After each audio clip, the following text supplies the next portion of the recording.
ইয়ামুল সিদ্দিক কোথায়? সিদ্দিক সিদ্দিক আসে নাই, সিদ্দিককে ডাইকা নিয়ে আসো। ম্যানস আর ডগস, মানুষ কখন মানে ছেলেরা কখনো লয়াল হয় না। এই নতুন সরকার আসাতে আর কার উপকার হয়েছে জানি না, আমার হয়েছে। পরিষদে কাজ করার অভিজ্ঞতা কেমন?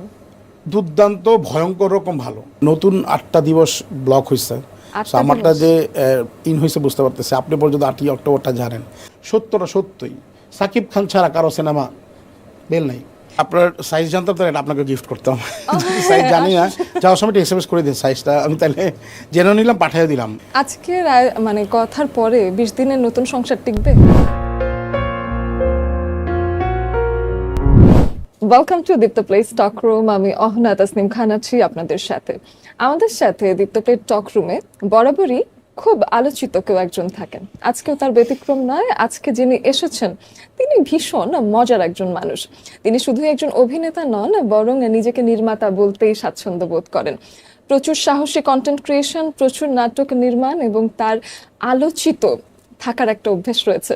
সবকিছু নিয়ে যার সাথে আলাপ হবে আজকে, আমাদের এখনকার ফিল্ম ইন্ডাস্ট্রি, আমাদের কাজের সীমাবদ্ধতা, নতুন কি কি কন্টেন্ট আসছে তার কাছ থেকে, এবং নতুন কি কি চ্যালেঞ্জের মুখোমুখি হতে যাচ্ছে এই মিডিয়া, সবকিছু নিয়েই আসলে আলাপ হবে আজকের দিনে। চলুন ওয়েলকাম করিয়ে নিই শহীদুল নবীকে। Welcome to the show. Thank you. আপনাকে দেখেই ভালো লাগছে, ভীষণ কালারফুল একটা কাপড় পরে আছেন। আই উইশ আই নো, তাহলে আমি একটু ম্যাচিং করে আসতাম। আই ওয়ান্ট টু নো যে এটা আসলে কিনেছেন না গিফট পেয়েছেন। যদি আপনার সাইজ জানতাম তাহলে আপনাকে গিফট করতাম, সাইজ জানি না। যাওয়ার সময় এসএমএস করে দিন সাইজটা, আমি তাহলে জেনে নিলাম, পাঠিয়ে দিলাম। আর এটা হচ্ছে গিয়ে যে বিশেষ মানুষের দেয়া গিফট, যিনি এক্স ছিলেন এখন প্রেজেন্ট হয়েছেন। গত 8 অক্টোবর আপনার বিয়ের খবর, এবং 2 বছর পরে আপনি বিয়ের খবর সামনে আনলেন। তো সেই বিষয়টা একটু কংগ্রেচুলেশনস তো জানাতেই চাই। এটা ছাড়া এই যে 2 বছরের জার্নি, আসলে বিবাহিত জীবন কেমন যাচ্ছে এটাও শুনি। নতুন 8টা দিবস ব্লক হয়েছে, আমারটা যে হয়েছে বুঝতে পারতেছে। আপনি পর্যন্ত 8ই অক্টোবরটা জানেন। Thank you so much. আর হচ্ছে যে পালায় ছিলাম, কারণ উনি আমার যিনি শ্বশুর ছিলেন, মানে আছেন আর কি এখন, উনি খুবই ক্ষমতাধর ব্যক্তি ছিলেন তৎকালীন সময়কার আর কি। সো এই নতুন সরকার আসাতে আর কার উপকার হয়েছে জানি না, আমার হয়েছে। ওকে, আমরা সেই ডিটেইলসেই আসলে না গেলাম, কিন্তু এখন বিবাহিত জীবন কেমন যাচ্ছে, কেমন লাগে? 20 দিনের ব্র্যান্ড নিউ জামাই বসে আছে আপনার সামনে। সো এখন পর্যন্ত সেই আমার স্মেলিংটাও যায় নাই, যার কাছ থেকে উঠে এসে আপনার কাছে শো করছে তারটাও যায় নাই। সো ইটস ক্রস স্মেল চলতেছে আর কি। আলহামদুলিল্লাহ, ইজ গুড, এভাবেই থাকতে চাই। কিন্তু ধরেন আমাদের ম্যানস আর ডগস, মানুষ কখন ছেলেরা কখনো লয়াল হয় না। সো আলহামদুলিল্লাহ এখন 20 দিনের জন্য লয়াল আছি। 20 বছরের লয়াল থাকতে পারবো কিনা দেখি কি হয় আর কি। বিয়ের আগে কি লয়াল ছিলেন না? না হলে তো ওনাকে বিয়ে করতে পারতাম না। 2 বছর তাকে বিয়ে করে আটকে রাখছিল, বুঝতে পারতেছেন কিভাবে লয়াল ছিলাম। যতক্ষণ পর্যন্ত আপনি না জানতে পারবেন কিছু, ততক্ষণ আমি লয়াল। ওকে, তাহলে না জানা পর্যন্ত আপনি লয়াল। হ্যাঁ অবশ্যই, যখন আপনার অপরাধ প্রমাণিত না, সেটা তো আসলে কি বলে, আপনাকে আইনও তো আপনাকে ধরতে পারতেছে না। আপনার অপরাধ প্রমাণিত হলে আপনি অপরাধী। তো যতক্ষণ পর্যন্ত আমি অপরাধী না, আমার অপরাধ প্রমাণিত হচ্ছে না, ততক্ষণ পর্যন্ত আমি তো আসলে একদমই কচি। আজকের কথার পরে 20 দিনের নতুন সংসার টিকবে? ও জানে আসলে যে আমি দুধের শিশু না, আমি দুধের মাছি না, ঠিক আছে। আই এম লাইক টু, সে আমাকে চেনে, জানে। সো ওই মিলটা আসলে এখানেই হয়েছে। জীবনের কারো না কারো কোনো সময় সিনেম্যাটিক একটা মুহূর্ত থাকে। আপনার জীবনের সিনেম্যাটিক মুহূর্ত কোনটা? আমার লাইফে সিনেম্যাটিক মুহূর্ত ঠাডা পড়ছিল। আমি একটা গার্লফ্রেন্ডকে নিয়ে বোটানিক্যাল গার্ডেনে গেছিলাম যে প্রেম করবো আর কি। তখন আমি মাত্র হয়তো কলেজ পাস করে ইউনিভার্সিটিতে উঠছি আর কি। সো বৃষ্টিতে ভিজতেছে, বুঝছেন কিন্তু ব্যাপারটা। আমরা গেছি বোটানিক্যাল গার্ডেনে, কিছু বাঁশঝাড় আছে, ওইটা চিকনে অনেক কিছু ঘটে আর কি, চিপায় চাপায় যেটাকে বলে আর কি। আমিও তাকে নিয়ে ভদ্রস্থভাবে চিপায় চাপায় গেছি, বৃষ্টিও নামছে, দুজন খুব কাছাকাছি ইন্টেন্স মুহূর্তে আসলে ঠাডা পড়ছে। আমি এটা দৌড় দিছি ভয়ে, ঠিক আছে। রেখে আমি নিচে বাঁচলে বাপের নাম, এর মাথায় কি বলো না বলো পরেরটা বড় দেখা যাবে। অভিনেতা হিসেবে পরিণত হতে পেরেছেন? না, এইটাতে আসলে যারা ধরেন 50 বছর, 60 বছর, 100 বছর অভিনয় করবে, তারাও বলে মনে হয় স্কুলে জয়েন করলাম। আর আমি তো আসলে বেশিরভাগ অভিনেতা না, আমি একজন নির্মাতা। অভিনেতাটা হইতে হয়েছে আমাকে, ধরেন অনুরোধের আসলে গানের ডালি হয় না, তো আমাকে আসলে মানুষ কী করে যে বলে যে আমি অনুরোধের ঢেকে গেলছি, আমি আসলে অনুরোধের সুগার মিল খেলে ফেলছিলাম আর কি। তো কোচি ভাই আমার ধাক্কা টাক্কা দিয়ে এসা, আমাদের কোচি খন্দকার ওইখান থেকে মানে ধাক্কা টাক্কা দিয়ে এসে আসলে অভিনয় করানোর জন্য, ধরেন একজন লোক খুঁজে পাওয়া যাচ্ছে না, কারে খুঁজবে, আমার সাইজের একজন পাওয়া না, আমার ধাক্কাতে এই ক্যারেক্টারটা তোমার করতে হবে। সো এই ধাক্কা দেওয়ার পরে এখন পর্যন্ত ধাক্কা ধাক্কা চলতেছে। অভিনয় অনেক বড় ব্যাপার এটা আসলে। আমি হইলেই হয়ে গেলাম, রূপ যৌবন থাকলেই আসলে একজন অভিনেতা হওয়া যায় না, বা ধরেন একজন অভিনেত্রী হওয়া যায় না। তো এই যে নির্মাতা হিসেবে নিজের পরিচয়টাই আপনি বেশি প্রেফার করেন আমি দেখছি, তো এই যে নির্মাতা হতে চান সেই ভাবনাটাই কোথা থেকে আসলো? আহ, সেটা আসছে আসলে পরিবার থেকে এসেছেন যে আমার ফ্যামিলিটা একটু কালচারাল মাইন্ডের আর কি। হ্যাঁ, যে ধরেন আমার বাবা, ধরেন আমি যেদিন প্রথম ম্যাট্রিক পাস করেছি তখন জেমসের কনসার্ট হয়তো সেরাটন বলরুম ছিল। সো এখানে 500, আমার মনে হচ্ছে 500 টাকায় কনসার্টের টিকিট পাওয়া যেতেছিল। সো আমার বাবা আসছে না, এসে আমাকে 500 টাকা দিয়ে বলছে তুমি যাও শো দেখে আসো। মানে আমি তখন জেমসের কনসার্ট দেখতে যাচ্ছি, একা একটা ছেলে সেরাটনের হল বলরুমে। এটা আমার জন্য অনেক বড় একটা প্রাপ্তি। সেই পুশটা আমি আমার আমার ফ্যামিলি থেকে পেয়েছি। এবং ধরেন আমার ফ্যামিলিতে 16 ডিসেম্বর, পয়লা বৈশাখ আরামসে পালিত হইতো আর কি। মানে আব্বা আমাদেরকে নিয়ে পয়লা বৈশাখে যাইতেন, আমাদেরকে নিয়ে ধরেন এই আনন্দ শোভাযাত্রা আমরা দেখেছি। তো তখনকার ভিতর এক ধরনের শিল্পীগণ, আমি চাইতাম যে কখনো যদি পাশ করি আমি আসলে ঢাকা ইউনিভার্সিটির চারুকলায় ভর্তি হব। সেই সুযোগটা হয়নি, কিন্তু আমি গিয়ে ফিল্ম অ্যান্ড মিডিয়াতে ভর্তি হয়েছি স্ট্যামফোর্ডে, যে এটা না হোক, এটা অ্যাটলিস্ট হওয়া যদি যায়। আচ্ছা, তো এদিকে এখন আপনি ওয়েব ফিল্ম দুটো বানিয়ে ফেলেছেন, আর নাটক তো প্রচুর চলছেই। তো সবকিছু মিলিয়ে আমরা যে পাফ ড্যাডি দেখেছি, পাফ ড্যাডিটা বেশ একটু বিতর্কিত। আমি একটু সেটা, পাফ ড্যাডি নামটাই বা কি, কে আবিষ্কার করলো এবং কোথা থেকে এই কন্টেন্টটা ক্রিয়েট হলো সেটা একটু শুনুন। এইটা পুরোপুরি মাস্টার হচ্ছে মঞ্জু ভাই, মানে আমাদের মুশফিক ভাই, উনি বঙ্গের যিনি এখন কন্টেন্টের হেড। তো মুশফিক ভাইয়ের কথা হচ্ছে যে আমরা কি জীবনে কি বলি, যে মুড়ি খাই, মুড়ি খা, ডট ডট মুড়ি খা, ডট ডটটা বসাই নেন, আমি আগে ডট ডট দিয়ে দিলাম আর কি। ঠিক আছে, যে মারা খাওয়ার পরে মুড়ি খাইতে হয় আর কি। আচ্ছা, সো আমাদের লাইফে আমরা সবাই প্রতিবার মারা খাচ্ছি, যার সাথে সাথে সাথে মুড়িও খাচ্ছি। কোনো কোনো কারণে, ধরুন আপনি রিক্সা নিয়ে বেরোইছেন, কোনো কারণে হয়তো ওয়ার্ক করছে না কোনো কাজ, এটা কিন্তু মারা খাওয়া, মানে মুড়ি খাই আমরা আর কি। ওই কনসেপ্ট থেকে পাফ ড্যাডি, পাফ মানে হচ্ছে মুড়ি খাওয়া, মুড়ি বাবা। সেই পাফ ড্যাডির পাফ হচ্ছে মুড়ি, এবং এইটা মুড়ি বাবা আর কি। আর বিতর্কিত বলতে হচ্ছে যে আমরা ধরেন আমরা কি করি, যে বাসায় বসে কিন্তু আমরা যখন ইন্ডিয়ান সিনেমা দেখি তখন দেখছি 2 পিস 3 পিস, ও মাই গড, ও কিন্তু খুব সুন্দর সুন্দর 0 ফিগার, সেক্সি ফিগার। আর আমরা এখানে এসে মানে চেষ্টা করি যে একটু হেজাব পইরা ভালো ভালো জিনিস দেখা। আমি তো দেখাইতে ভালো দেখাইতে চাইছিলাম, কিন্তু আসলে পারি নাই, কারণ আপনাদের মানে এরকম প্রশ্ন বা অনেক কিছু আরও আসতে পারে, তাই ভেবে করি নাই। কিন্তু আর্টিস্টিক ওয়েতে দেখাইতে হবে। আমাদের যে জিনিসগুলো ভালগার ছিল, আপনি দেখলে তো আপনার ভালো লাগবে। হ্যাঁ, এখন আপনি জন্ডা করা ছিল এটা, আমরা 18+ বলেই বলতেছি যে এটা শুধুমাত্র মানে 18+ যারা তারা দেখতে পারবেন। আর এটা যেহেতু ফিল্ম হিসেবে আমরা ছাড়ি নাই, আমরা যেটা ওটিটিতে করছি, ওটিটি কিন্তু আপনি আগে থেকেই ফিল্টারাইজেশন করতে পারছেন, কোনটা 16, কোনটা 13, কোনটা জেনারেল। সো আপনি বুঝে শুনেই টাকা দিয়েই আপনি কন্টেন্টে ঢুকতেছেন। আপনি যেটা চান, আমি বিনোদন বিক্রি করতে আসছি ভাই, সো আমি বিনোদন বিক্রি করবো। সিনেমাতে তো অনেক সময় দেখা যায় যে অনেক কিছু দেখানো যায় না, তো ওটিটিতে এখন আপনারা তারপরও এই যে আপনি বলছেন, আমি শুনছি যে এখনো চ্যালেঞ্জ আছে, যে আপনি চাচ্ছেন অনেক কিছু দেখাতে কিন্তু সীমাবদ্ধতা, এই চ্যালেঞ্জটার জায়গাটা আসলে আপনাদেরকে নির্মাতা হিসেবে আটকে দিচ্ছে কিনা? অবশ্যই আটকে দিচ্ছে, যার কারণে তো আসলে সেন্সরশিপ দূর হয়ে এখন সেন্সর সার্টিফিকেশন হয়েছে। সার্টিফিকেশন মানে কি, আপনি আগে থেকে বুঝে যাচ্ছেন কোন কন্টেন্ট আপনি দেখবেন, কোন কন্টেন্ট দেখবেন না। আপনার কাছে নেটফ্লিক্স আছে? আচ্ছা, যমুনা স্মার্ট রেফ্রিজারেটর, স্মার্ট লাইফে স্মার্ট রেফ্রিজারেটর। আপনি নেটফ্লিক্সে দেখেন না, ওইখানে 18+, 18-। আর আপনি যখন, আমি যখন দেখতে বলতেছি তখন আপনি আমাকে বলতেছেন যে হ্যাঁ ও আচ্ছা, ছি গেলে দেখা যাবে না। ছি বলার পর আবার আপনি কি দিয়ে দেখতেছেন, ও মাই গড, পরিমণির ছবি ওয়ারেভার, মানে যে কোনো নায়িকার ছবি আসলে আপনি কিন্তু জুম করে দেখেন ওইটা। তো কোথায় জুম করতেছেন আমি তো ফোনে দেখতে পারতেছি না, তাহলে আপনি কেমনে বুঝলেন যে ওটা খারাপ কিংবা ভালো? আচ্ছা, পরীর সাথে কাজ করার অভিজ্ঞতা কেমন? দুর্দান্ত, ভয়ঙ্কর রকম ভালো। মানে আমি যখন পরিমণির সামনে প্রেজেন্ট ছিলাম তখন আমাকে এক ধরনের বিষয় বলা হয়েছে যে আসলে উনি কিন্তু এটা করে না, উনি কিন্তু ওটা করে না। বাট যখন আমি ওর সাথে কাজ করতে গেলাম, মানে সুপার প্রফেশনাল। এবং আমার কাছে মনে হয়েছে ওনাকে আসলে, মানে এর প্রতিটা মানুষের কাছে ব্যাপার এটা, যে আপনি কার সাথে কীভাবে কী কমফোর্ট জোনে কাজ করবেন, সেটা যদি আপনি তার সাথে আগে থেকে কথা বলে নেন, বা আপনার যদি আন্ডারস্ট্যান্ডিংটা থাকে, যে কোনো কাজই ভালো হয়।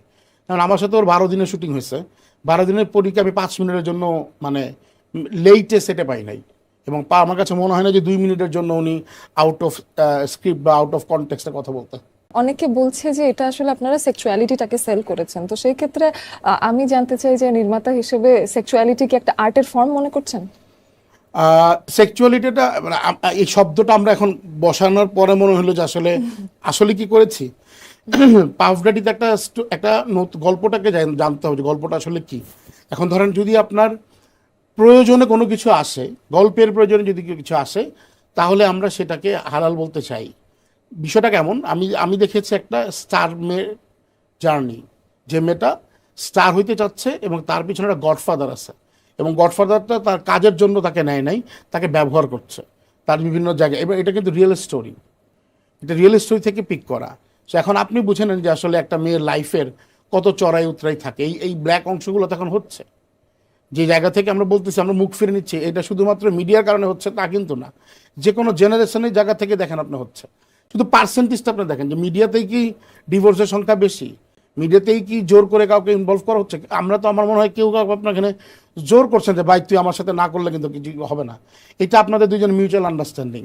কোথায় দুজনে মিলে গাড়িতে উঠবেন, কোথায় আপনারা আকাশে স্বর্গে যাবেন, সেটা আপ টু ইউ গাইস। তা আপনারা কীভাবে সেট করবেন সেটা আপনাদের ব্যাপার। আমরা ওই ফ্রেমটাকেই নেওয়ার চেষ্টা করেছি। একটা টার্ম আছে, সেটা হলো কাস্টিং কাউচ, তো সেটা কি আসলে আমাদের দেশে হয়? সারা ওয়ার্ল্ডেই আছে কাস্টিং কাউচ। যে বলে যে কাস্টিং আউচ হয় নাই, সেটা কাস্টিংয়ে হয় নাই। সেটা এখন আপনার কাছে কিভাবে গিয়েছে, অন্য একটা নায়িকার কাছে কিভাবে গিয়েছে, সে কিভাবে ডিল করেছে, তাদের মধ্যে ব্যাপার। আমার কাছে কাস্টিং কাউচ এখন পর্যন্ত ঠিক মতো আসে নাই। আমি এখন মানে ওই জায়গাটা আমার কাছে মনে হয়েছে যে কাস্টিং কাউচ সারা ওয়ার্ল্ডের ব্যাপার। এবং আপনি যখন কাউকে কাস্ট করছেন, তো সেই ক্ষেত্রে আসলে নতুন কারোর সাথে কাজ করার ক্ষেত্রে কি মাথায় রাখছেন, বা তাদেরকে কিভাবে ট্রেন করছেন, বা কোনো ব্যক্তিগত সম্পর্কের মাধ্যমে আসলে কাউকে নেওয়া হয় কিনা কখনো? ব্যক্তিগত সম্পর্ক দিয়ে হয়তো 4টা-5টা কাজ হয়, মানে এটা আমি যে মানুষটা কাজটা করছে তার কথা বলতেছি। ব্যক্তিগত সম্পর্কতে 5বার আপনি হয়তো তার জন্য এফোর্ট দিতে পারবেন, 6বারের সময় পারবেন, যতক্ষণ পর্যন্ত দর্শক আপনাকে নেয়। তার মানে কি, দিন শেষে কিন্তু আপনাকে মেধাটা দিয়েই কাজ করতে হবে। আলটিমেট দিন শেষে আপনি কিভাবে মানে সাস্টেন করবেন সেটাই কিন্তু টিকে থাকে লাইফে। ওইটা কিন্তু কোনোভাবেই হয় না যে আমি আসলে আপনার জন্য 5টা জায়গা মেটার করে দিলাম, আপনি 5টা জায়গায় কাজ করলেন, 6 নম্বর জায়গাটা কিন্তু যদি আমি ফিডব্যাক না পাই, আপনাকে নিয়েও কাজ করবে না। তার মানে কি, কাস্টিং কাউচের পরেও আপনার মেধার দরকার। আচ্ছা, সেক্ষেত্রে আপনার কি সিনেমা দেখা হয় এমনিতে? হ্যাঁ, অবভিয়াসলি। কি ধরনের সিনেমা? সব ধরনের, লাল নীল সবুজ কালো সব ধরনের সিনেমা দেখি আর কি। যেহেতু আমাদেরকে কন্টেন্ট নিয়ে কাজ করতে হয়, একটু আগে বললেন যে সেক্সুয়ালিটি যে বিষয়টা বললেন আর কি, সেগুলোর বাইরেও আমরা পারিবারিক সিনেমা দেখি, সেগুলোর বাইরে আমরা ফ্রেন্ডশিপের সিনেমা দেখি। এই তো লাস্ট দোপাত্তি দেখতেছিলাম, কাজলের নতুন একটা সিরিজ আসছে, অর্ধেক দেখতে দেখতে চলে আসছি আপনাদের এখানে। আচ্ছা, তো রিসেন্টলি এমন কিছু দেখেছেন যেটা ওভার রেটেড মনে হচ্ছে? Over rated? হ্যাঁ, মানে এত হাইপ আসলে হওয়ার দরকার ছিল না। আমাদের দেশের নাকি দেশের বাইরের? আমাদের দেশেরও শুনতে পারি। আমাদের দেশের এখানে এখন পর্যন্ত তো গত লাস্ট যে অবস্থা, মানে আমাদের দেশে যে পট পরিবর্তনের পরে তো আসলে এখন ভালো কিছু কন্টেন্ট দেখার সুযোগ হয়ে ওঠে নাই, বা এখন পর্যন্ত সবাই ওইভাবে ছাড়ছে না। আমার কাছে মনে হয়েছে যে যদি দেশের বাইরে বলতে চাই, কপিল শর্মা শোটা পুরোপুরি ওভার রেটেড মনে হচ্ছে আসলে। আগের কপিল শর্মা শোটা অনেক মজার ছিল, মানে অনেক ভালো। কিন্তু নেটফ্লিক্সে যাওয়ার পরে কপিল শর্মা শো আসলে গ্ল্যামার্স বাড়ছে, পয়সা ঢুকছে, কিন্তু আগের সেই ফিলটা নাই, মজাটা নাই। পাফ ড্যাডি নিয়ে পুরোটা বিষয়ে কথা বললাম, কিন্তু আরেকটা বিষয় যেটা নিয়ে কথা হয়নি, সেটা হলো যে শুরুতে তো আপনি এটার পরিচালক ছিলেন না, শুরুতে আরেকজন ছিল, তারপরে আপনি পরিবর্তন হয়ে আসলেন, তো এই ঘটনাটা আসলে কি? একই প্রশ্ন বারবার শুনতে শুনতে আসলে টায়ার্ড, এবং একই প্রশ্নের বারবার উত্তর দিতে টায়ার্ড আমি। তারপর বলতেছি আসলে বিষয়টা হচ্ছে আমাদের শুরুর দিকে ছিলেন এটা মাসুদ উজ্জ্বল ভাই। তো উজ্জ্বল ভাই যখন বানিয়েছিলেন, আমাকে মঞ্জু ভাই ডেকে নিয়ে ডাকলেন একবার। আমি মঞ্জুর সাথে কাজ করেছিলাম একটাই বঙ্গে, তখন দোষ দুষ্পন নামে একটা সিরিয়াল, মানে 1 ঘন্টা কাজ বানিয়েছিলাম এনটিভিতে। তো ওইটা তার কাছে ভালো লেগেছে, এবং উনি আমাকে জিজ্ঞেস করলেন যে এরকম একটা গল্প, আমাকে একটা পাফ ড্যাডি স্ক্রিপ্ট দেওয়া হইলো আর কি। আমি তো স্ক্রিপ্ট পড়ে আমি আসলে মুগ্ধ, এত চমৎকার একটা স্ক্রিপ্ট, আমি কখন আসলে ফুটেজ দেখবো। তারপরে যখন দেখলাম, আমি দেখলাম যে আসলে স্ক্রিপ্টের সাথে এটার কোনো মিল নাই। আমি ততক্ষণ পর্যন্ত জানতাম না যেটা উজ্জ্বল ভাই করেছেন বা অন্য কেউ মেকার আর কি। তারপর আমি ওনাকে বললাম, ভাই আপনি কি এটা কি শ্যুট করছেন, ডেমো শ্যুট করছেন? তখন ভাই আমাকে সব কিছু খুলে বললেন যে আসলে না, এটা আসলে উজ্জ্বল ভাই শ্যুট করেছিলেন। তারপরে কী একটা কারণ ছিল, সেই কারণটা বললেন না উনি। নায়িকা এবং ডিরেক্টর এবং নায়িকার দ্বন্দ্বে উনি করতে চান না, করছেন না। আমি বললাম যে কিসের দ্বন্দ্ব, আমাকে সেটা ক্লিয়ার করেন নাই। তারপরে আমি বললাম যে ভাইয়া ঠিক আছে, যদি শুটিং করতে হয় তাহলে এই ব্যাপারগুলো ফেলতে হবে, এই ব্যাপারগুলো রাখতে হবে। এখন ভাই উজ্জ্বল ভাই অনেক বড় একজন ডিরেক্টর, প্রতিটা ডিরেক্টর তার পয়েন্ট অফ ভিউ থেকে একটা শ্যুট করে। সো তিনি যেটা করেছেন অবশ্যই তার পয়েন্ট অফ ভিউ থেকে সেটা ঠিক, আর আমি যখন কাজ করতে যাবো আমার পয়েন্ট অফ ভিউ থেকে আমারটাও ঠিক থাকতে হবে। তখন আমি বললাম যে ভাইয়া এই জায়গাগুলো তাহলে আমরা চেঞ্জ করে করতে পারি। তখন মঞ্জু ভাই বললো ঠিক আছে fine, let's do the meeting and we are started buff daddy. এটাই গল্প। বাহ। এদিকে বাংলাদেশের ফিল্ম ইন্ডাস্ট্রিতে নতুন প্রজন্মের নির্মাতাদের সবচেয়ে বড় চ্যালেঞ্জগুলো কি কি, আর এদিকে ডিরেক্টরস গিল্ড সহায়তা করছে? আমাদের কিন্তু নাটক নির্মাতাদের জন্য কিন্তু ডিরেক্টরস গিল্ড, আর ফিল্মের জন্য হচ্ছে পরিচালক সমিতি। আচ্ছা। সো পরিচালক সমিতির কাজটা আমি জানি না, কারণ পরিচালক সমিতি যেহেতু ফিল্মের ব্যাপার, আমি যেহেতু ওইখানে ওনাদের সাথে জয়েন করা নাই, আমি আসলে জানি না। আমি ডিরেক্টরস গিল্ডেরটা বলতে পারি। আমাদের নতুন এখন পর্যন্ত বর্তমানে ডিরেক্টরস গিল্ডের যে অবস্থা, সেই অবস্থায় আসলে কেউ ওনাদের ডিরেক্টরস গিল্ড থেকে আসলে আপাতত হেল্প পাচ্ছে না নতুনরা। কারণ ডিরেক্টরস গিল্ড যেভাবে নির্মাতাদের পাশে দাঁড়ানোর কথা সেভাবে আসলে দাঁড়াইতে পারছে না। এখনকার যে মানে কমিটি ছিল আছে আর কি। সো যেহেতু তারা দাঁড়াইতে পারছে না, তাহলে সেখান থেকে আমাদের নির্মাতার কোনো হেল্প পাচ্ছে না। ডিরেক্টরস গিল্ডের কাজ কি, যে ডিরেক্টরদের জন্য ক্ষেত্র তৈরি করে দেওয়া, যাতে কাজটা সুন্দরভাবে করতে পারে। জব অ্যালট করে না, কিন্তু আমি কিভাবে নাটক কাজ পাবো সেটা একটা ডিরেক্টরের ব্যক্তিগত ব্যাপার। কিন্তু সেই কাজটাকে স্মুথ করা, পারমিশনগুলো নেওয়া, তাকে কাজে হেল্প করা, শুটিং হাউসগুলোকে প্রপারভাবে ঠিকঠাক মতো আছে কিনা সেটা দেখা। আবার ধরেন যে সমস্ত অনেক দেখা যায় অনেক শিল্পীরা ডিরেক্টরদের উপরে ডমিনেট করার চেষ্টা করে, গল্পের বাইরে ডমিনেট করার চেষ্টা করে, তাদেরকে সেই ডোমিনাইজেশন থেকে বের করে এনে তাদেরকে ঠিকঠাক মতো শুটিংয়ে রাখা, সেইটা আপাতত যে শক্তিশালী ভূমিকা রাখার কথা ছিল ডিরেক্টরস গিল্ড আসলে কিছুই করতে পারে নাই। তো ডিরেক্টরস গিল্ড এখানে ব্যর্থ। টিভি নিয়ে সিন্ডিকেটের কথা প্রচুর শোনা যায়, আমি নিজেই আসলে আমাদের টকরুমে প্রচুর এটা নিয়ে কথা বলেছি। তো এটা নিয়ে আপনার কি মতামত, আর এই যে সিন্ডিকেট কিভাবে আসলে বাংলাদেশের ইন্ডাস্ট্রিতে পুরোটা প্রভাব ফেলছে? আমি সিন্ডিকেটটা যদি এভাবে না বলি, যদি এভাবে বলতে চাই যে আসলে সারা পৃথিবী, ধরুন আপনার আমরা এখানে কথা বলতেছি, এইটা যদি ভিউজ না হয় তাহলে কিন্তু এই প্রোগ্রামটা বেশি দিন দর্শকের কাছে যাবে না।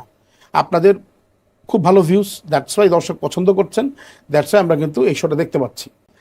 সো বিষয়টাই তাই, একজন প্রডিউসার লগ্নি করবেন টাকা, তো সেটা মানুষের কাছে পৌঁছাবে, জনপ্রিয় হবে এবং সেটা থেকে টাকা ফিডব্যাক আসবে। তো উনি যদি কাউকে নিয়ে, ধরেন আমাকে নিয়ে যদি কেউ সিনেমা প্রডিউস করে বা আমাকে নিয়ে কোনো নাটক প্রডিউস করে, যদি হিট না হয় সে তো আমাকে নিয়ে সেকেন্ডবার করবে না। আপনাকে নিয়ে যদি করে এবং আপনাকে নিয়ে করার পরে যদি সেটা পপুলার হয়, টাকা ফেরত আসে, তাহলে আপনাকে নিয়ে 10টা প্রজেক্ট করলে বা প্রবলেমটা কোথায়? সো এই শব্দটাকে আমরা সিন্ডিকেশন করতেছি, আর কমফোর্টের জায়গা থাকে। আসলে আমি বলবো যে আর্টিস্টরা বা ডিরেক্টররা কেউ সিন্ডিকেশনের মধ্যে নাই। আমি তো নাই, কারণ আমি সবার সাথেই কাজ করছি। আমার যদি আপনি দেখেন যে আমি সবার সাথে কাজ করি, তো আমার সাথে আমি আর্টিস্ট হিসেবে সাথে কাজ করতেছি এবং ডিরেক্টর হিসেবে করতেছি। সো আমি কোনো সিন্ডিকেটের ভিতরে আপাতত ফেস করি নাই। কেউ হয়তো করতে পারে, ব্যক্তিগত জায়গা থেকে তার মনে হইতে পারে, কিন্তু আসলে পারফর্মাররাই টিকে থাকে। যারা পারফর্ম করবেন তারাই টিকে থাকবেন, সে সিন্ডিকেট হোক আর যেটাই হোক। TV versus cinema versus OTT, কোনটা এগিয়ে থাকবে আর কেন? প্রথম যখন আসলো ইউটিউব বললো টিভি পড়ে যাবে, টিভি থাকতে পারবে না, টিভি হবে না, টিভি থাকবে না। আবার যখন টিভি আসলো তখন বললো রেডিও থাকবে না। এফএমগুলো যখন আসলো যে রেডিও কিন্তু থাকবে না। সবাই সবার সমমহিমাতেই থাকে এবং সবাই রং বদল করেই থাকে। আসলে ফিল্মের আমাদের অবস্থাটা খুব খারাপ, কারণ হচ্ছে যে আমরা শুধুমাত্র একজন সুপারস্টার কেন্দ্রিক, আমাদের মধ্যে আর কোনো সুপারস্টার নাই। উইদাউট সাকিব খান আমাদের কোনো সিনেমা নাই, মানে আমাদের কোনো নায়ক নাই। তাইলে আপনি একজনকে দিয়ে, আপনি তো ধরেন একটা ইন্ডাস্ট্রিতে যে একটা বড় ইন্ডাস্ট্রিতে একজন নায়ক থাকতে পারে, এক নায়কের সিনেমা চলতে পারে, মানে এভাবে ইন্ডাস্ট্রি ঘুরে দাঁড়াবে না। আমাদের যদি 5টা সাকিব খান থাকতো তাহলে আমাদের ইন্ডাস্ট্রি আজকে ঘুরে দাঁড়াইতো। যতক্ষণ পর্যন্ত না আমরা মানে সাকিব খানের সাথে আরও 5 জনকে মানে সিনেমা হিট করাইতে পারবো, ততক্ষণ পর্যন্ত সিনেমাটা তৈরি হবে না, দাঁড়াবে না। আপনি দেখেন আমাদের নাটকের আর্টিস্টটাকে, যেমন ধরেন হাওয়ার কথা বলবো, লাস্ট হচ্ছে আপনার আমাদের সরোয়ার ভাইয়ের কিছু সিনেমা আছে, এগুলো কিন্তু জনপ্রিয় হচ্ছে। তাহলে কেন হচ্ছে? আর্টিস্টরা দেখতে যাচ্ছে, মানে মানুষজন দেখতে চায়, কিন্তু আমাদের যারা সিনেমা বানাচ্ছেন এখন এফডিসি ঘরানার, তাদের একটু জায়গা জনরা চেঞ্জ করতে হবে। নাম্বার 1, আমাদের রুচিরও চেঞ্জ আসছে। আমরা যারা ধরেন অন্য রকম অনেকগুলো জনরা দেখতে চাই, কেউ ক্রাইম দেখতে চায়, কেউ একটু ধরেন যে পারিবারিক ফ্যামিলি দেখতে চায়, সেই গল্পগুলো কিন্তু আমরা ওটিটিতে দেখতে পাচ্ছি। বা একটু হরর দেখতে চায়, কেউ একটু ধরেন যে আপনি যেটা বলেন সেক্সুয়ালিটি সহ দেখতে চায়। এই বিভিন্ন জনরার বিভিন্ন টেস্টের ছবি কিন্তু তৈরি হচ্ছে, ওটিটিতেও হচ্ছে। তার মানে কি, এই যার যেটা দেখার জায়গা, মানে আমার মনে হয় যে দর্শক বাড়ছে। টিভি নাটকই তো আমরা বানাচ্ছি, দীপ্ততে কথা বলতে, দীপ্তর কিন্তু আপনাদের ড্রামা সিরিয়ালগুলো কিন্তু হেভি জনপ্রিয়। তার মানে টিভি তো তার সমমহিমাতেই আছে, আচ্ছা। ওটিটিও তার সমমহিমাতেই আছে। সো জনরাটা আপনি যদি নিজেকে বদল করতে পারেন, যেমন আমরা দীপ্ত প্লেতে গিয়ে এই কথা বলতেছি, এটা কিন্তু অনলাইনে কথা বলতেছি। তার মানে কি, একটা শোতে ডিফারেন্ট টাইপের, একটা চ্যানেল ডিফারেন্ট টাইপের প্রোগ্রাম থাকতে পারে, সেটাই তো আসলে কাম্য। এদিকে বললেন নায়ক হলো একজনই শাকিব খান, তাহলে বাপ্পি, সাইমন, জায়েদ খান ওনাদেরকে নায়ক হিসেবে ধরছেন না? আমি ধরছি না, আমরা বলছি তারা সুপার, তারা বলছেন চিত্রনায়ক, কিন্তু আসলে কি তাদের সিনেমা হিট হচ্ছে? আপনি বলেন, আপনি তারা কি আসলে তাদের সিনেমা কি লোকজন দেখছে? সুপার হিট হওয়া না, আমি আমি এখানে শ্রদ্ধেয় হুমায়ুন ফরিদের সাথে কথা বলতে চাই। জনপ্রিয় হওয়া আর জনপ্রিয়তা পাওয়া দুই জিনিস। ধরেন হুমায়ুন ফরিদি স্যার একটা শার্ট ফোল্ড করে পড়তেন, এটা অনেকেই ফোল্ড করে পড়ছে, তার মানে আমি তাকে ফলো করতেছি, এটা কিন্তু সুপারস্টারের একটা আইডিয়া। সালমান শাহ মারা গেছেন কবে, ওনার স্টাইল এখন অনেকে ফলো করে, তার মানে কি এটা এটা স্টারডামের বিষয়। আমাদের সাকিব খান লাস্ট প্রিয়তমাতে তার একটা চুলের কাট দিয়েছিলেন, সেটাও কিন্তু অনেকে করার চেষ্টা করেছে, সেই ছবিটা অনেকে তোলার চেষ্টা করেছে, এটা স্টারডাম। আমাদের এখনকার যে নায়ক সিয়াম দুর্দান্ত অভিনয় করে, রাজ দুর্দান্ত অভিনয় করে, কিন্তু দর্শক একটা দুটো সিনেমার পরে কিন্তু মুখ ফিরে নিতেছে। আমরা চাই এরকম সিয়াম তার জায়গায় দাঁড়ায় ভালো কাজ করুক, আমরা চাই রাজ ভাই বা রাজ তার জায়গায় দাঁড়ায় ভালো কাজ করুক, ঠিক আছে, বাপ্পি আরও ভালো কাজ করুক, দে অল আর মাই ভাই ব্রাদার্স। কিন্তু সত্যটা সত্যই, সাকিব খান ছাড়া কারো সিনেমা বেল নাই। প্রিয়তমার সেটে কোনো মজার ঘটনা মনে পড়ে? প্রিয়তমা সেটা অনেক মজা, ইদিকা বল আমরা অনেক ফাইজলামি করতাম আসলে। আমাদের তো 19 দিনের ইদিকা বাংলা বলতে পারতো না আর কি। আচ্ছা। তো আমি ইদিকাকে অনেক যেটা করতে রিহার্সাল, নবী ভাই এটা হয়েছে, আমি সেইভাবে বলিস না বোন, এভাবে বল, ঠিক আছে।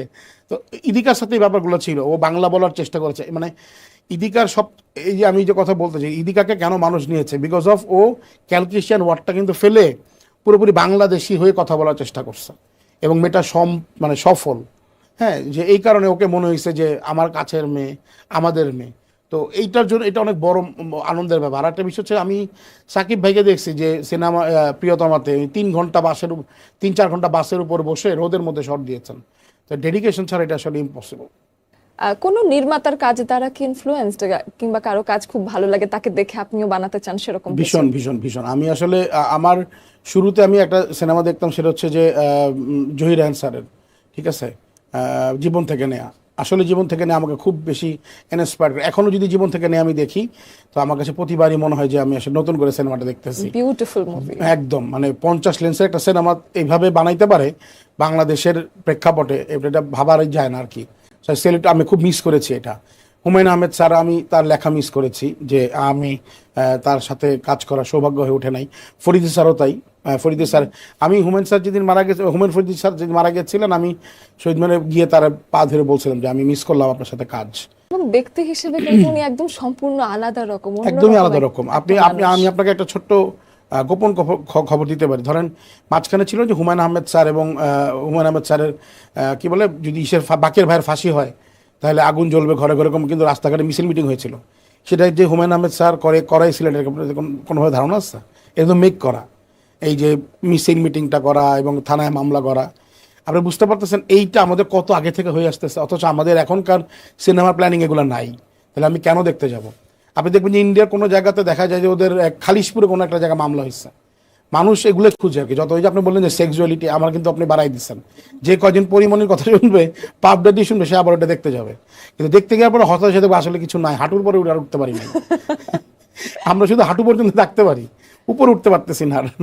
তো যাই হোক, মানে এটাই বলতে চাচ্ছিলাম যে সিনেমা মানুষকে অনেকভাবে মানে প্রভাবিত করে, জীবন থেকে না আমাকে প্রভাবিত করছে।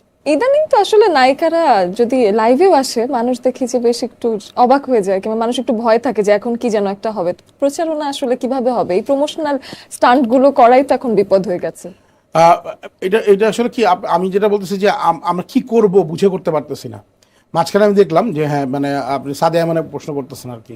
তো এই আমার মনে হয় জিনিসটা গোছানো দরকার ছিল, প্যাক করা দরকার ছিল, এবং আমি করা ফেলার পরে সে থেকে পিছিয়ে আসার কোনো অপশন নাই। আমি যেটা করছি বুঝেই তো করছি, না, আমি তো না বুঝে জিনিসটা করি না। যখন আমি যেটা করার পর আবার গেট ব্যাক করবো, তার মানে কি আমি বুঝি নাই, এটা হওয়া যাবে না আসলে। যদি যেমন ফারিন একটা করেছিল, ফারিন কিন্তু গেট ব্যাক করে নাই।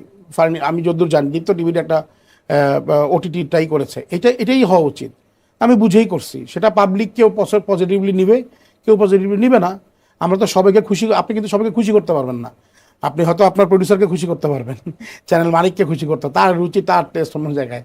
সো আমার কথা হচ্ছে ওইটা, যে আপনি যখন পাবলিক স্ট্যান্ডে নামছেন, টিমের সাথে আপনি এক হয়েছেন, টিম যেটা চাইছে, আপনি যেটা চাইছেন সেটা আপনি করেছেন। তো এখানে কেউ পছন্দ করবে, কেউ পছন্দ করবে না, আর কে পছন্দ করলো তাদের জন্য তো আমরা কাজটা করছি, আর যে পছন্দ করলো না তাদেরকে করি নাই। সো এটা দরকারই নাই এটাকে নিয়ে সরি টরি বলার। অভ্যুত্থান পরবর্তী যে সময়টা, সেই সময়টায় দেখা গেছে যে কাজের আসলে একটা চ্যালেঞ্জের মধ্যে দিয়ে তো যাচ্ছিল পুরো ইন্ডাস্ট্রি। তো অভ্যুত্থান পরবর্তী সময়ে কি স্বাধীনতা ফেরত পাচ্ছেন খানিকটা, মানে কি হচ্ছে এখন? আমাদের ইন্ডাস্ট্রিতে খুব বেশি চেঞ্জ মানে কি, আমাদের এখন স্পন্সর নাই, মানে এটা ছাড়া আর সবই তো ঠিক আছে। টাকার দেখলাম অভাব। টাকার অভাব, মানে যে যাদের টাকাওয়ালারা তো নাই। তো যাদের সুগার ডিডিরা ছিলেন, তাদের সুগারগুলো নিয়ে চলে গেছেন, ড্যাডিরাও চলে গেছেন। তো ওনারা নাই আর কি। তো এটা একটা প্রবলেম যে আমরা আসলে স্পন্সর পাচ্ছি না। কাজ তো হচ্ছেই, টুকটাক করে কাজ হচ্ছে, কিন্তু কাজের আগের সেই ফ্লোটা নাই। এটা ছাড়া everything is okay and fine, nothing changed. এখন না অনেকগুলো স্পন্সর আসলে নেই, কিন্তু আমাদের শোতে কিন্তু ঠিকই যমুনা স্পন্সর হয়ে আছে এবং আমাদের কাছে টাকা আছে। কারণ আপনাদের দম আছে, এই শোটার দম আছে দেখে যমুনা আছে। এই শোটার দম না থাকলে যমুনা থাকতো না। ধর পদ্মা, মেঘনা, অন্য কোনো নদী এসে জয়েন করতো। কিন্তু অ্যাপ্রিসিয়েট টু যমুনা, যে আপনাদেরকে এভাবে তারা সাপোর্ট দিয়েছে, সেটা উচিত। বর্তমানে সেন্সরশিপ নাকি উঠে যাচ্ছে, তো সেটা কেমন ভাবে দেখছেন? ভালো তো, মানে যেটা ধরেন যে আপনি সেন্সরশিপ রাখা যখন ছিল, এর আগে কি তো এরকম সব না, নায়িকারা এরকম শব্দ করতো আর কি, মানে মারার আগে করতো আর কি। তো আপনি এখন 18+ লাগান, 19+ লাগান, 13+ লাগান, তারপরে আপনি দেখতে পারবেন যে আসলে কোনটা কি। অডিও শুনে তো ভিডিও দেখার কিছু নাই, ভিডিও দেখে আপনি সেন্সরশিপ দেন আমাকে। সারা পৃথিবীতে সেন্সরশিপ বলে কিছু নাই। ওই যে বলে আমরা কিছু বানাইতে পারছি না, হাঁটুর উপর উঠতে পারছি না, মানে এই সার্টিফিকেশনটা আসলে তো হাঁটুর উপর উঠতে পারবো, আদৌ পারবো কিনা সেটা আসলে মানে ব্যাপার, দেখি কি হয়, লেটস সি। দর্শক গ্রহণ না করলে বা দর্শক কটূক্তি করলে কি করবেন তখন? দর্শক তো দেখছে। আপনি দেখেন কিছু কিছু লোক আছে, কিছু কিছু ক্যারেক্টার আছে যে আপনারা ফেসবুক খুললে দেখতে পান, এবং তারা নির্বাচনও করছে 2বার। তো তাদের যদি জনপ্রিয়তা না থাকে, তাদের একটা কন্টেন্টে মিলিয়ন ভিউ হয়, তো দর্শক দেখছে। আমার তো বলতে দর্শকের রুচি ঝামেলা আছে, দর্শকেরও প্রচুর রুচির ঝামেলা আছে। তারা যে কখন কি দেখতে চায়, কোনটা ভালো দেখবে না, ভালো নাটক তারা দেখবে না, তারা খুব কিছু আবার খুব পচা একটা কন্টেন্টকে দেখে আবার হাইপ উঠাই ফেলতেছে। কিন্তু আবার ধরেন, মানে এটা তো আমি তো বুঝতে পারছি না দর্শক আসলে কি দেখতে চায়। ভালো জিনিসে ভিউ হচ্ছে না, আবার খারাপ কন্টেন্টে কিন্তু প্রচুর ভিউ আছে, একদমই এদিকে তাই। সেটার কটূক্তি বা মন্তব্য প্রচুর বেশি। হ্যাঁ, আপনি যত আলোচিত হবেন, আপনি যত সমালোচিত হবেন, তত আলোচিত হচ্ছেন। তো সমালোচনা এটা তো একটা পাবলিক স্ট্যান্ড, যে প্রচারেই প্রসার থাকে না। যে আমি এখন যদি নেগেটিভলি মার্কেটিংয়ে যদি আমি প্রচার পাই, তাহলে আমি কেন নেগেটিভ মার্কেট করবো না? গিয়ে আমি মাইরও খাইতেছি, এলাকার লোক যে আমাকে পিটাইতেছে, আবার আমি ধরেন যে করতেছি না, আমি বলতে চাই না, কিন্তু আপনি বুঝে নেন যে কার কথা বলতেছি। ঠিক আছে। নতুন প্রজন্মে অনেক সম্ভাবনাময় অভিনেতা অভিনেত্রী এসেছে, তো তো সেক্ষেত্রে আপনার আসলে কার কাজ দেখে মনে হচ্ছে সে খুব ভালো করবে? Tatini is very good, very very good, ভালো করছে। ছেলেদের মধ্যে পার্থ শেখ ভালো করছে, জুনায়েদ বগদাদি ভালো করছে। আমি যদি নাটকের জায়গায় বলতে চাই, নিহা ভেরি গুড, অ্যাক্টিংটা করছে। আমি কিছুদিন আগে দেখলাম যে মেহজাবিনের বোন উনি কাজ করতেছেন। তো নির্মাতা আমাদের রাজভাই ছিল, তার সাথে কথা হয়েছে, উনি বললো যে সম্ভাবনা আছে, এটা আসতেছে ভালো। এদিকে মিডিয়ায় একটা কথা প্রচলিত আছে যে ক্যামেরার সামনে আসতে পারফেক্ট লুক হতে হয়। তো সেই ক্ষেত্রে এখন কি আপনার মনে হয় যে মানে এই ধারণাটা আসলে একটু পরিবর্তন আসছে, মানুষ ওপেন আপ হচ্ছে? হ্যাঁ, তাহলে আপনি যদি আমাদের মোশাররফ ভাইকে দেখেন, ইজ নট সুদর্শন। মোশাররফ ভাই অ্যাক্টর, মানুষ তার অ্যাক্টিংয়ের পছন্দ, মানুষ তাকে অ্যাক্টিংটা দেখে কাজ করছে। আমাদের হাসান মাসুদ কি ছিলেন? আপনার সামনে বসে আছে, আমি কি? I am not Sudarshan.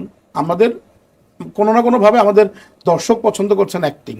So ultimately আপনি কি লুকসে সেটা ডিপেন্ড করে না, আপনি অ্যাক্টিং করবেন। মিঠু আপা দেখেন, মনিরা মিঠু, উনি এতদিন ধরে কাজ করে আসতেছে, মায়ের ক্যারেক্টার করে, বোনের ক্যারেক্টার করে, যে কোনো ক্যারেক্টার উনি করছে, মানুষ তো দেখছে। সো আমার মনে হয় যে মানে আমাদের রুনা আপা কিন্তু চেঞ্জ হয়েছে। উনি একসময় একরকম ছিলেন, এখন উনি অনেক নিজেকে চেঞ্জ করছেন। তো মানুষকে দেখছে তো। তার মানে আপনার কাজটাই মানুষ দেখে, আপনার কোথায় 36, 29, 36 এটার জন্য আসলে পয়সা নাই লোকজন। আপনি ব্যক্তিগতভাবে কখনো বডি শেমিং এর শিকার হয়েছেন? মিডিয়াতে না মিডিয়ার বাইরে? যে কোনো জায়গায় শুনতে মিডিয়াতে তো চাই। আমি ব্লেসফুল যে মিডিয়া বরঞ্চ আমাদেরকে এত চমৎকার সম্মান দিচ্ছে, যার কারণে আমাদেরকে এটা অনেকে করার সুযোগই পায় না। কিন্তু আমি একটা ছোট্ট কথা বলি, আমি তখন ওই যে বললাম যে আমার ম্যাট্রিক পরীক্ষাতে যাওয়ার পরে আমার মনে হলো যে 3 মাস বসে কী করবো। তখন গেছিলাম হচ্ছে গিয়ে আপনার আমার ফ্রেন্ডরা দেখলাম সবাই 3 দিনের জন্য ইয়েতে যায়, জামাতে যায়, বিভিন্ন মসজিদে যায় আর কি। আমাদের সাথে গেলাম, গিয়ে আসার পর খুব মনে হলো যে জীবনে কিছুটা করা দরকার। টিউশনি করি না, টিউশনি করি। টিউশনি করতে গেছি, যাওয়ার পরে ছেলেটা পিচ্ছি, ছোটো সাইজ। আমি দেখলাম, চকলেট দিছি, হালকা মটকা। ফার্স্টের দিন আমি কিছু বলি নাই, ঠিক আছে, মানে প্রথম দিন গেছি, তারপর আবার চকলেট নিয়ে গেছি। তারপর আমাকে বলে যে ছিলে দাও, ওই পেন্সিলটা ছিলে দাও, শার্পনার দিছে। আমি যতবারই পরে দিয়ে দিচ্ছি আমার পেটে খরচা দিচ্ছে, মটকা মটকা, ঠিক আছে। মেজাজ কন্ট্রোল করতে পারি নাই। তারপরে সিন হচ্ছে যে পিচ্ছি হাউমা করে কাঁদতেছিল, ওর মা আসছে, কারণ আমি আমার পিচ্ছির একটা চর মারছিলাম। সেটাই আমার শেষ জীবনে, সেটাই আমার লাস্ট। এরপরে আর মানে ওই দিকে হই নাই আর কি। সো মিডিয়ার বাইরেই আসলে প্রচুর বডি শেমিং আমরা হয়েছি। সো বরঞ্চ এখানে আসার পরেই, এখানে যখন কাজ করতেছি, এখানকার মানুষটা কাজগুলাকেই প্রায়োরিটি দেয়। আপনি কালো না, আপনি চিকন না, আপনি সেক্সি না, আপনি পাতলা না, আপনি মোটা, কিচ্ছু ম্যাটার করে না। আপনার ক্যারেক্টারটা ম্যাটার করে। এবং যখন এগুলো হিট করে, যখন আমরা যেমন প্রিয়তম আমাকে অনেক বড় হিট জায়গায় নিয়ে গেছে, প্রিয়তমাতে শুটিং করার কারণে যেটা হয়েছে, আমাকে গণমানুষ রিক্সাওয়ালা আমাকে ধর দাঁড়া করে রেখে ছবি তুলে ওনার বউ বাচ্চাকে দেখাইছে। সো এটা আমার জন্য অনেক ব্লেসিং যে এই কাজটা করতে পেরেছি। So I am thankful to media যে আমি বডি শেমিংটা আমি এখানে এসে হয় নাই, আমার ক্ষেত্রে হয়নি, মেয়েদের ক্ষেত্রে হয় কিনা। পরবর্তী কি কি কাজ আসছে? আমরা সামনে ভ্যালেন্টাইন, সামনে ঈদগুলো গোছায় ফেলতেছি আমরা এখন থেকেই। ভ্যালেন্টাইনের জন্য কাজ রেডি হচ্ছে। আর একটা ওটিটি প্ল্যান করতেছি অলরেডি, মানে ছোট্ট করে 90 মিনিটের একটা গল্প।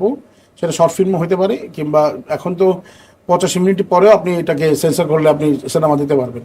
তো যদি এটা কলেবর বাড়ে তাহলে এটা শর্ট ফিল্মের মতোই হবে, কিন্তু এটা ওটিটির মতো ছোট্ট ওয়েব ফিল্ম বানাতে যাচ্ছি। বাহ, চমৎকার। তাহলে আমরা সামনে অনেকগুলো কাজ পাচ্ছি and we are looking forward to it. এবং এটার সাথেই আমাদের কথাবার্তা বন্ধ হয়ে র্যাপিড ফায়ারে গেলে কেমন হয়? Are you ready for it? Okay, fire আমার তো পছন্দ করি, চলেন যাই। ফায়ার পছন্দ করেন, because you are a fire. So চলেন আমরা এখন র্যাপিড ফায়ারে চলে যাই। এবং সিনেমা হলে ইন্টিমেট সিন দেখানো যায় না, ওটিটিতে যায়। এই দ্বৈত মতবাদ নিয়ে আপনার কি মতামত? দেখানো উচিত। ছেলেরা আর কত কষ্ট করবে? এখন তো টিকিট কেটে যখন গার্লফ্রেন্ড নিয়ে যায় বলে কোনার সিটটা দিয়েন। বাংলাদেশে ভাইরাল হতে কি লাগে? বাংলাদেশে ভাইরাল হইতে গেলে আমাদের মনে যায় মাঝখানে হয়েছিল না হাউন কাকা, টুনটুনি।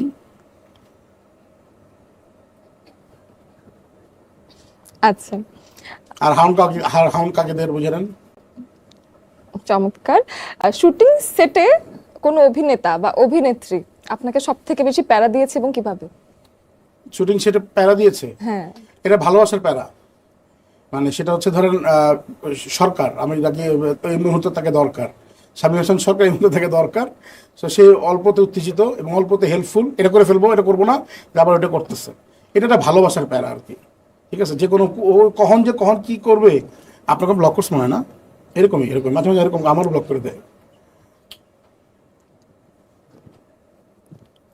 আমি আজকে বারবারই বাকরুদ্ধ হয়ে যাচ্ছে। আসলে অনেক কথাই বলতে গিয়ে অনেক কথারই রিপ্লাই আসছে না। একটা হোস্ট যে বাকরুদ্ধ হতে পারে এটা আপনি না আসলে আসলে বোঝা বাক যেত না। স্বাধীনতার দিনে আপনি বাকরুদ্ধ হয়ে যাচ্ছেন কেন? আই থিংক ইটস ইউর যে ফায়ার পার্সোনালিটি। Okay. বাংলাদেশের কোনো পরিচালক যাকে আপনি ওভাররেটেড মনে করেন? ফিল্মের, নাটকের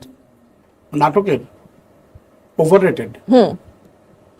নাটকের ওভাররেটেড এখন এই সময়ে? হ্যাঁ, এই সময় আসলে তেমন জনপ্রিয় কেউ নাই যে যাকে বলবো। ধরেন এক সময় ছিল যে যারা ছিলেন তাদের এখন সবাই জেনারেল। এখন আসলে ভিউজ দেখে আপনি দেখতে পাচ্ছেন যে কে কোনটা করতেছে, কে কোনটা করতে চায়। এইটা আমার কাছে এটাই মনে হয়েছে আসলে। মানে ওই রকম ভাবে বলার মতো কেউ নাই। ধরেন 5টা নাম যদি আপনাকে বলি, আপনি কিন্তু আগের মতো বলতে পারবেন না। যেমন ধরেন আগে ছিল রনি ভাই, ফামি ভাই, রাজ ভাই, এদের কথা কিন্তু বলতে পারতাম, তখন বলতে পারতাম। কিন্তু এখন তো আসলে এইরকম 5 জন কেউ নাই। আপনি যার দেখবেন যে কালকে নতুন একটা ছেলে আছে, যেমন ধরেন যে কি বল মঈন খান, ওর নাটক 20 মিলিয়ন ভিউ হচ্ছে, নতুন একটা ছেলে কালকে বানাইতেছে, ওর নাম ধরেন সাদ্দাম মাল, এটাও 20 মিলিয়ন ভিউ হচ্ছে।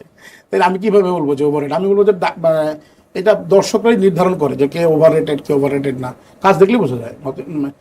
এরকম কেউ এখন নাই আসলে আর। নতুন প্রজন্মের কোনো অভিনেতা বা অভিনেত্রী যিনি স্ট্যাবলিশড, কিন্তু আপনার দেখে মনে হচ্ছে না উনি আসলে আসলে সত্যিকার অর্থে আর্টিস্ট না, উনি শুধু social media star? Social media star option আছে কোন? কারণ এখন যারা কাজ করছে ধরেন 4-5টা নাম ধরেন, মেয়েদের ক্ষেত্রে কেয়া পায়েল, আমাদের হচ্ছে আপনার কি বলে এই, এরা কিন্তু ফেসবুকিং এ খুব একটা ইনভলভ না। হ্যাঁ, তাই আমি তাহলে ওদের বিরুদ্ধে যে বলবো ব্যাপারটা আসলে কিন্তু ঠিক না। বা এই নিহা বলেন, তারপর টোটিনি বলেন, ওরা কিন্তু কাজই করছে এবং ওদের মিলিয়ন মিলিয়ন ভিউ হচ্ছে। ওই যে আপনি যদি বলতে আমি কন্টেন্ট ক্রিয়েটরদের একটা নাম বলতে পারি, একটু মাঝখানে কি জানি বাড়ি শখ না কি জানি আছে, হেরা কি জানি করে আর কি, থোতা মোতা চিকন মিকন কইরা কি জানি করতেছে আর কি। তো এটা কিছু করার নাই, মানে থোতা মোতা তো এগুলা গড গিফট, আল্লাহ তাআলা বানাই দিচ্ছে। আমি চেঞ্জ করে লাভ আছে? বক্স ফেরত হয়ে যাও আগের মতোই। তাহলে ঘুরে ফিরে আপনি আসলে বোটক্স বা সার্জারি এগুলো সাপোর্ট করেন না? ওনাদের দরকার নাই তো, ওনারা তো এমনি ভাই জামা কাপড় তো উনি বোটক্স ছাড়ে আগে বেচছে, এখন আবার এটা বোটক্স করে কি জামা কাপড় বেশি আসতেছে? এখন এটা ওনার বিজনেস পার্ট হইতে পারে আর কি, যে উনি ওনার বোটক্স করার পর হয়তো 2টা শাড়ি বেশি আসছে। তাহলে রিজিকের জন্য যদি করতে হয় আমি বলি যে ঠিক আছে করেন, কোনো সমস্যা নেই। পরিমণের সাথে যখন কাজ করলেন তখন আসলে তাকে নিয়ে বেশ কন্ট্রোভার্সি চলছিল এবং তাকে নিয়ে কথায় কথায় আসলে কন্ট্রোভার্সি দেখাও যায়। তো সেটা কি আপনার মুভিতে বা আপনার কাজে কোনো এফেক্ট ফেলেছে? হ্যাঁ, আমি তখন ডাবিংটা করতে পারি নাই, আমার তখন মাত্র শুটিং শেষ হয়েছে, ডাবিং এর জন্য অপেক্ষা করেছি, তখন আসলে মানে হাউকাউটা লাগছে আর কি। এছাড়া বলবো যে আসলে আমি মানে পরিমণি এমন একটা মানুষ, আপনার সাথে একরকম আমার সাথে এক রকম, ও আসলে সবার সাথে সব রকম ভাবে মিশে না, মানে এটা হয়তো আপনার ওর বৈশিষ্ট্য বলতো, ক্যারেক্টারিস্টিক্স বলতে পারেন। ও যখন যেমন আমি ওর বুবু ডাকি, ও আমার ভাই ডাকে, সো আমার সাথে বিশেষ রিলেশনশিপ। আমি যখনই শুনছিলাম যে আমাদের কি বলে আপনার এই মানে ওনার সাথে ডিরেক্টর একটা ঝামেলা হয়েছে, আমি আমার সাথে কোনো রকম কিছু পাই নাই, মানে আমার সাথে খুবই সোভার লয়াল, এবং এমন হয়েছে যে রাত 3টার সময় আমার বাসায় গাড়ি পাঠিয়ে দিচ্ছে যে আমি হাঁস খাইতে পছন্দ করি, সে রান্না করে বলছে তুমি এক্ষণ আসবা, মানে এই পাগলামিগুলোর মধ্যে আছে।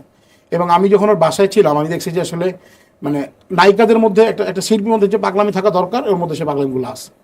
সো আমি বলতে চাই যদি আমার এই প্রোগ্রাম শোনে, ও যদি যত্ন নেয় নিজেরে, ও বাংলাদেশের অনেক বড় একটা স্টার হতে পারবে নায়িকাদের মধ্যে আর কি, মানে কাজের জায়গা থেকে। আপনি দেখেন ওর প্রথম সিনেমা দেখেন ইয়াসের সাথে, দুর্দান্ত লাগছে দুজনকে, এত ভালো লাগছে। তাহলে এইগুলো তো আসলে ও করা ভালো, ও তো করতে পারে, তাহলে কেন করছি না আমরা? মানে ও সব কিছুতে হয়তো মানে সিরিয়াস আর প্রফেশনালটা বাদে এখানে অনেক বেশি সিরিয়াস হওয়া দরকার। ও যেমন মা হিসাবে অনেক বেশি সিরিয়াস, যার জন্য ও কি বলে ওর সন্তানটাকে এত চমৎকার করে পালতেছে। আমার মনে ক্যারেক্টারকে ওরকম সন্তানের মতোই যদি যত্ন নিতে পারে আরো ভালো করবে। ইন্ডাস্ট্রির কোন সংগঠন বা গিল্ড যেটাকে আপনি সব থেকে বেশি অকার্যকর মনে করেন? Directors guild. একদমই কোনো কাজ হচ্ছে না?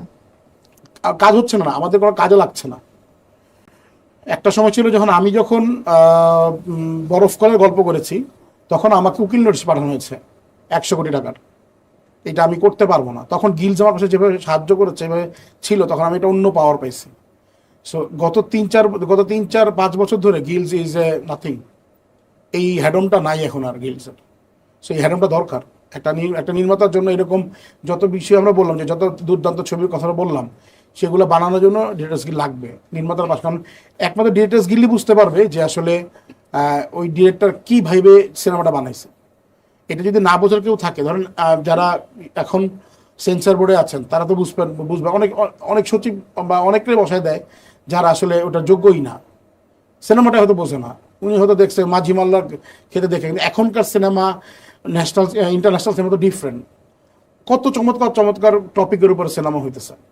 হ্যাঁ, যেমন মাঝখানে আমি একটা নাটক বানাইছিলাম, আমার হচ্ছে কেমনে কি, গল্পটা এরকম যে ছেলেটা প্রেগনেন্ট হয়ে যায়, আর প্রেগনেন্ট হলে বউটা প্রেগনেন্ট, বারবার ফোন করে প্যারা দেয়, জামাই এসে চিল্লাচিল্লি করে।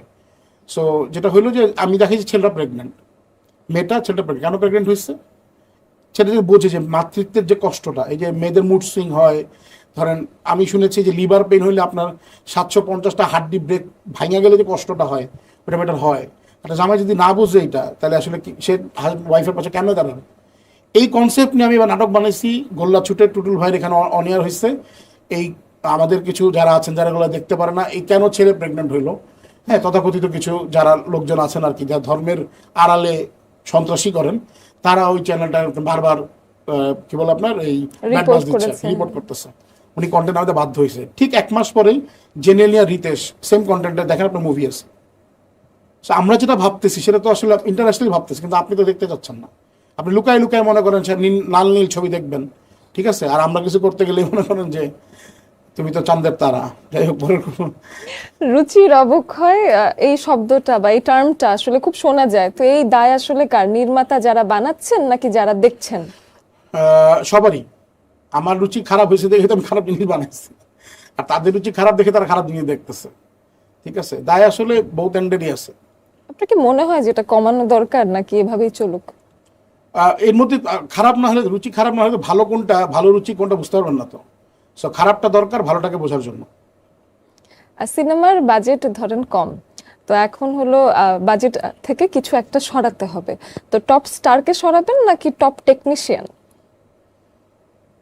গল্পের উপর ডিপেন্ড করবো আসলে। আমার ধরেন আপনি মালায়াম ইন্ডাস্ট্রি দেখেন, মালায়াম ইন্ডাস্ট্রি আজকে কিন্তু 300-500 কোটিতে গিয়ে পৌঁছেছে। প্রথমত সিনেমা কিন্তু ছিল 40 লাখ 50 লাখ টাকার সিনেমা। একটা না একটা কারণে চিনবেন না, মানে একদম বাঁকা তেরা, উপরে দেখতে ভালো না, জীবনে নামও শোনেন নাই। এখন কিন্তু তাদেরকে আমরা প্রায়োরিটি দিচ্ছি, কারণ তাদের গল্পগুলো হিট হয়েছে। সো টেকনিক্যাল জায়গাগুলো অবশ্যই সাউন্ড থাকা উচিত। আপনি যদি একটা ধরুন আপনি খুব ভালো অ্যাক্টিং করলেন, আমরা এই ছোট দুর্দান্ত অ্যাক্টিং মানে পারফর্ম করলাম আমি আর আপনি, অডিওটা ভালো গেল না, তাহলে তো আসলে দর্শক দেখতে পারলো না। ভিজুয়ালটা ভালো গেল না, তাহলে তো দর্শক বুঝতে পারলো না। তার মানে কি টেকনিক্যাল জায়গা থেকে আপনাকে সরানোর দরকার নেই। টেকনিক্যালি আপনি যত সাউন্ড হবেন আপনি দর্শকের কাছে তাড়াতাড়ি পৌঁছতে পারবেন। হ্যাঁ, অ্যাক্টিংটা দরকার আছে, কিন্তু ধরেন অ্যাক্টিংটা তো আমরা করাই নিতে পারবো, এটা রিটেক হয়, কিন্তু দর্শকের কাছে তো আসলে সাউন্ড জিনিসই যাইতে হবে, যেটা আসলে টেকনিক্যালি রিচ। সো আমি কখনো সময় টেকনিক্যাল জায়গা থেকে আপোষ করতে রাজি না। আমি হয়তো গল্পের প্রেক্ষিতে আমি একটা সুপারস্টার দিয়ে আপনি সুপারস্টার বানাইতে পারবেন, ঠিক আছে, আমার সুপারস্টার হয়তো গল্প হবে, ওই গল্প দিয়ে হয়তো একজন নতুন সাকিব খান তৈরি হতে পারে। এদিকে বাংলাদেশে ভালো সিনেমা হচ্ছে না, অনেকেই বলেন যে প্রচুর ভালো কাজ হচ্ছে না, একটা দুটো হয়ে আবার থেমে যাচ্ছে, তো এটার জন্য কাকে দায়ী করবেন? প্রযোজক, পরিচালক নাকি দর্শক? অবশ্যই আমরা আসলে যে বললাম যে আমাদের স্টার নাই, তো কাকে দিয়ে বানাবেন আপনি? স্টার নাই, ভালো ডিরেক্টর নাই, 2-4 জন আছে তারা হয়তো কাজ করছে, তারপরে আবার একই রকম ঘটতেছে। এইটা আমাদের আসলে শিল্প হয়ে উঠতে পারে না এখন পর্যন্ত। এফডিসিতে যে কটা শিল্প ছিল, ধরেন রাজ্জাক স্যার ছিলেন, তারপর আলমগীর স্যার ছিলেন, জসিম স্যার ছিলেন, তারপর ওইখানে ওই সময়টা আপনি দেখেন, মানে 80s to 90s এখানে কিন্তু 10-15 জন নায়ক ছিলেন। মান্না ভাইদের সময় আমির খান, আমিন খান সবাই মিলে, তারপর হচ্ছে আমাদের কি বলে প্রিয়া ওমর সানি ভাই, সব কিন্তু নায়ক ছিল এখানে। এখন মাত্র একজন নায়ক, তাহলে আপনি কাকে দিয়ে কি করবেন? আমি তো আসলে উনি ছাড়া কাউকে দেখি না। আচ্ছা, এখান থেকে আমার হঠাৎ করে মনে পড়লো, সেটা হলো যে আপনি ভীষণ নাকি ভালো মিমিক্রি করেন, তো এদিকে আমি চাই যে আপনি একজনের মিমিক্রি করেন এবং দর্শক গেস করবে সেটাকে। আমি একটা প্রোগ্রামে ওনার সাথে আমার মানে দেখা হয়েছিল, এটা আমি যেহেতু আমরা ডিভিশন মেম্বার ছিলাম, তো উনি আমাদের কোনো কারণে একটা মেম্বারের কাছে আসছিলেন আর কি। তো আমাদের এক বড় ভাই ছিলেন, খুব কাছের ছিলেন আর কি। তো ওনাকে বলতেছেন এরকম, নিয়ামুল সিদ্দিক কোথায়? সিদ্দিক আসে নাই, সিদ্দিককে ডাইকা নিয়ে আসো। নিয়ামুল সিদ্দিক আসে নাই, আমি বুঝ জানেন কে? বুঝে নিতে হবে, ডেফিনেটলি আপনারা কমেন্ট করবেন যে চিনতে পারলেন কি। সব পরিচিত, সবার পরিচিত। কিছু মানুষ একটা কথা বলেন, আমি অ্যাক্টর না কন্টেন্ট ক্রিয়েটর, এই বিষয়টা কিভাবে? কাজ না থাকলে ভাই এরকম হয়। হয়তো আমি মজার ব্যাপার বলি, ধরেন আপনি খুব সুপারস্টার ছিলেন এক সময়, আপনার কাম নাই, কি আপনার ফোন করে না, যখন বলে ভাইয়া আপনার কি 19-20 তারিখ, ভাইয়া খুব ব্যস্ত, ভাইয়া এত ব্যস্ত, আচ্ছা দাঁড়াও আমি দেখে বলতেছি, 5 মিনিট পর ফোন দাও, দেয় 20টা সব কিন্তু সাদা কিছু না। তারপর বলে ভাইয়া 19 তারিখটা দিতে পারবো, 20 তারিখটা আদাবেলা, হ্যাঁ ঠিক আছে ম্যানেজ করে দিচ্ছি। তেমন হালার কোনো কাম নাই, ওটাই ভাব দিতেছে। তো যারা বলে যে আমি শিল্পী না, আমি কন্টেন্ট ক্রিয়েটার, তুই তো আগে শিল্পী ছিলি, তুই এখন কন্টেন্ট ক্রিয়েটার নাম দিতেছিস, তার মতো শিল্প ওই জায়গায় তোর ভাত নাই, তুই সেটা কন্টেন্ট ক্রিয়েটার আসছস, বড় কথা ভাই, ঠিক আছে, এগুলো 2 নাম্বারিং বলে লাভ নাই। আপনি কি ছোটবেলা থেকে স্ট্রেট ফরওয়ার্ড ছিলেন নাকি বড় হয়ে পরিবারের চাপে, সমাজের চাপে স্ট্রেট ফরওয়ার্ড হয়েছেন? না, চাপ তো আছেই, এখনো চাপের মধ্যেই আছি। চাপে চাপান্বিত হয়ে আসলে এটা বলা আর কি, মানে না আপনার ঠোঁট কাটা, কিন্তু আসলে মানে এভাবেই চলছে জীবন, এভাবে। ভালো মনের, মনটা ভালো। যাক, ভালো লাগলো। আপনি সর্ষে নাম্বারটা দিয়ে ফেসবুকে অ্যাড হয়ে যাবো না? ঠিক আছে, নাম্বার দিয়ে ফেসবুকে অ্যাড হবেন, এটাও ভালো সিস্টেম। কিন্তু আমার ভাই অথবা আমার বোনকে একটা কাজ দিন, এরকম রিকোয়েস্ট আসে? হ্যাঁ, প্রচুর প্রচুর। তখন যেটা করি, আমার আরেকটা নাম্বার আছে যেটা আমি জীবনেও ধরি না, এটা বলি যে এই নাম্বারটা, যেমন আমার তখন বলি যে এই নাম্বারে ফোন করবেন, ফোন করলে তারপরে হচ্ছে যে আমার অ্যাসিস্ট্যান্ট ফোন ধরবে, তো ফোন ধরার পরে বলে এটা নবী ভাইয়ের পেজ থেকে ফোন, আমি কথা বলি, তখন ওরা বুঝতে পারে না আর কি, যে আমি নবী ভাইয়ের পেজের মডারেটর, আপনি আপনার ছবি বা ভিডিও পাঠান। যদি দেখি কাজ হয় তাহলে আসলে নেই আর কি, মেয়েদের ক্ষেত্রে বেশি প্রাধান্য দিই। মেয়েরা নাকি প্রচুর ফোন করছে, আর ইদানিং নাকি আপনাকে ফোনে পাওয়া যাচ্ছে না। না, অনেকে স্বাভাবিক, 20 দিন চলতেছে, তো ওদেরকে বলেন 2 মাস পরে যোগাযোগ করতে। 2 মাস পরে, ঠিক আছে। তাহলে ডিয়ার গার্লস, আপনারা যারা আসলে শহীদুল নবীকে রিসেন্টলি ম্যারিড অবস্থায় দেখে বা তার নতুন ম্যারিটাল স্ট্যাটাস দেখে মন ভেঙে বসে আছেন, 2 মাস পরে আপনারা একটা কল দিতেই পারেন। না, কারো মন ভাঙি নাই, ওদেরকে সান্ত্বনা দিয়ে রাখছি যে তোমাদের একটা সান্ত্বনা পুরস্কার আছে, তোমরা রাখো আপাতত, আমি একটু ধরো ঢাকার বাইরে আর কি। একটা ওয়ান্ডারফুল র্যাপিড ফায়ার হলো, এবং এই যে ঠোঁট কাটা জবাবের জন্য আপনাকে একটা গিফট দেয়াই যায়। Thank you. চলেন তাহলে একটা গিফট দেই দীপ্ত প্লেয়ের পক্ষ থেকে আপনার জন্য। ও, একটা গিফট। Thank you. আপনাকে অসংখ্য ধন্যবাদ, এবং দীপ্ত প্লেকে বেশি বেশি ধন্যবাদ। থ্যাংক ইউ, গিফটটা পছন্দ হয়েছে।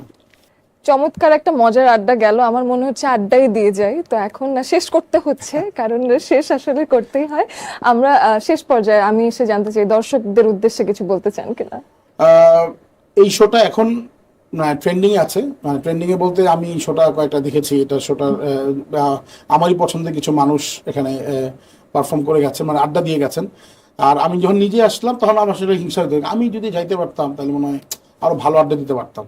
আসলেই জায়গাটা অনেক আড্ডা, মানে প্রাণবন্ত, এবং এখানে আমাকে বলা হয়েছে যে কোনো কিছু আপনি আপনার মতো করে আড্ডা দেন। আমার কাছে মনে হচ্ছে চায়ের দোকানে বসে বা সুন্দরীর সাথে একটা ফ্ল্যাটে বসে আমরা চা খেতে খেতে আড্ডাটা দিলাম। এবং থ্যাংক ইউ সো মাচ এই অনুষ্ঠানের সাথে যারা জড়িত, প্রডিউসার সবাইকে আমি থ্যাংক ইউ জানাচ্ছি, এবং একটা ইউনিক প্রোগ্রাম করার জন্য দীপ্ত প্লেকে ধন্যবাদ, এবং প্রডিউসার সবাইকে ধন্যবাদ, এবং এত চমৎকার একটা উপস্থাপিকা দিয়েছেন যে আমার একটু লম্বা, দেখতে ভালো লাগতেছে, তাকেও ধন্যবাদ। I had a great time too. I had a wonderful time. Thank you. আমাদের দর্শক, আপনারা বুঝতেই পারলেন যে কি চমৎকার একটা মজার আড্ডা দিলাম। এরকম আড্ডাই যদি সবসময় দেখতে চান, আপনাদেরকে সাবস্ক্রাইব করে থাকতে হবে দীপ্ত টিভি এবং দীপ্ত প্লেতে। আজকের মতো এখানেই বিদায় নিচ্ছি।